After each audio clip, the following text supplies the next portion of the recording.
Hello students, অনেক দিন পর আমরা আবার আসলাম। তাই এইখানে আজ মাধ্যমিক এক্সামের 2026 ওদের জন্য এই ইউজ অফ টু টু আর টু নট টু এই একটা গ্রামার খুব ইম্পর্টেন্ট হতে চলেছে। অতএব এই গ্রামারটা শেখাটা খুব দরকার, আর এটা শিখে নিলেই একটা মার্কস তাদের পুরো পকেটে। অতএব এই মাধ্যমিক এক্সামের জন্য এই ডুয়েস ডিরেক্টেডের মধ্যে একটা গ্রামারের অংশ হচ্ছে টু টু এর ফাংশন। যারা পারো বেশ ভালো, যারা এটা বুঝতে অসুবিধা হয় তাদের জন্য বলছি। শুধুমাত্র এখানে আমি 5 আর 3 8খানা কোয়েশ্চেন তুলে ধরেছি। একটা টু টু আর একটা টু টু এর জন্য 5টা, যদি বুঝে যাও একবার তো সবই কিন্তু করে যাবে। আর টু নট টু এর জন্য 3টে। দেখো, আমরা টু টু যখনই দেখতে পাবো না সেন্টেন্সে, তখন এটাকে আমরা সিম্পল সেন্টেন্স হিসেবেই তো কনসিডার করি। সিম্পল সেন্টেন্স মানে সরল বাক্য। অতএব টু টু আর টু নট টু যখনই কোনো সেন্টেন্সে দেখতে পাবে, তখন অবশ্যই বুঝবে এই সেন্টেন্সগুলো সিম্পল সেন্টেন্স। কী সেন্টেন্স? Simple sentence. কোনো কমপ্লেক্স সেন্টেন্স নয়, কোনো কম্পাউন্ড সেন্টেন্স নয়, এগুলো হচ্ছে সিম্পল সেন্টেন্স, সরল বাক্য। ঠিক আছে, কোনো জটিল বা যৌগিক বাক্য নয়। টু টু মানেই হচ্ছে সরল বাক্য। কিন্তু সরল বাক্যের মধ্যে দুখানা ফর্ম আছে, একটা হ্যাবোধক, একটা নাবোধক। প্রথমটা যেটা দেখতে পাচ্ছ সেটা টু টু, এটাকে বলে নাবোধক বাক্য।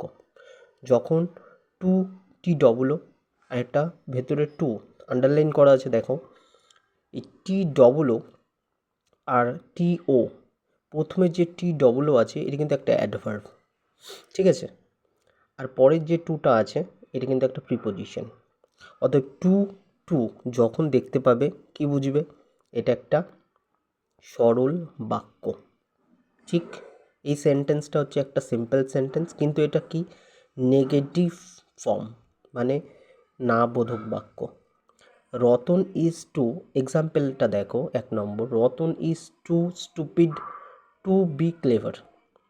এটার মানে কি বলতে পারবে? তাহলে এই ধরনের সেন্টেন্সকে আমরা সিম্পল সেন্টেন্স বলি। সিম্পল সেন্টেন্স তো বলবোই, কিন্তু এটা হ্যাবোধক না নাবোধক? হ্যাঁ, একদমই এটা নাবোধক।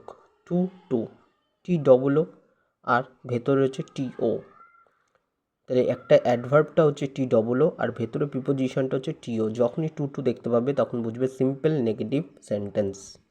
Ratan is too stupid to be clever, মানে কি এটার? রতন এতটাই বোকা যে কখনো চালাক হতে পারে না। রতন এতটাই বোকা যে সে চালাক হতে পারে না, এটাই স্বাভাবিক। এই সেন্টেন্সটার মানে কিন্তু এরকম। দেখো, আমরা কিন্তু না বোধক দিয়ে মানেটা নিয়ে আসলাম। তা টু টু মানেই হচ্ছে না বোধক বাক্য।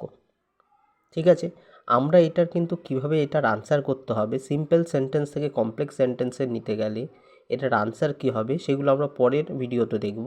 আজ শুধু আমরা দেখছি এই ভিডিওতে যে টু টু এর মানে কি, টু নট টু এর মানে কি। পরেরটা দেখো, Gita is too smart to mistake, এটা মানে কি?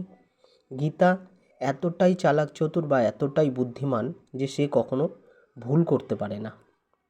ভুল করা তার স্বভাবে নেই। ঠিক আছে, এটা হচ্ছে এটার মানে, যে গীতা এতটাই স্মার্ট, এতটাই সে বুদ্ধিমান, এতটাই সে বুদ্ধিমতী যে সে কখনো ভুল করতে পারে না। মিস্টেক মানে ভুল করা। Ram was too young to be innocent, Ram খুব তরুণ যে সে কখনো সরল হতে পারে না। এই হচ্ছে এটার function.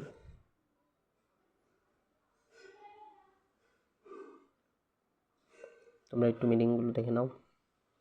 R too not to হচ্ছে সিম্পল অ্যাফার্মেটিভ সেন্টেন্স। যেমন 1 নম্বরেরটা দেখো, Rabi is too good not to be cheated, Rabi এত ভালো যে যে কেউ তাকে চিট করে দেয়।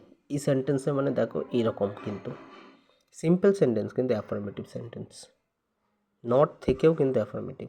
রবি is too good not to be cheated, Rabi এত ভালো যে প্রতারিত হয়। ঠিক আছে? তো এরমভাবে সেন্টেন্সগুলোকে দেখতে হবে। তোমরা চেষ্টা করো, বাড়িতে দেখতে পারো। এগুলোর মিনিং জাস্ট বললাম কারণ কি এগুলো আমরা সিম্পল সেন্টেন্সে গ্রামারে ডু এস ডি এক্টেডে পাই। এগুলো কমপ্লেক্স সেন্টেন্স করতে দেয়, সেগুলো আমরা পরের ভিডিওতে দেখব। ওকে, আজ এতটুকুই। পরের ভিডিওতে আবার দেখা হচ্ছে।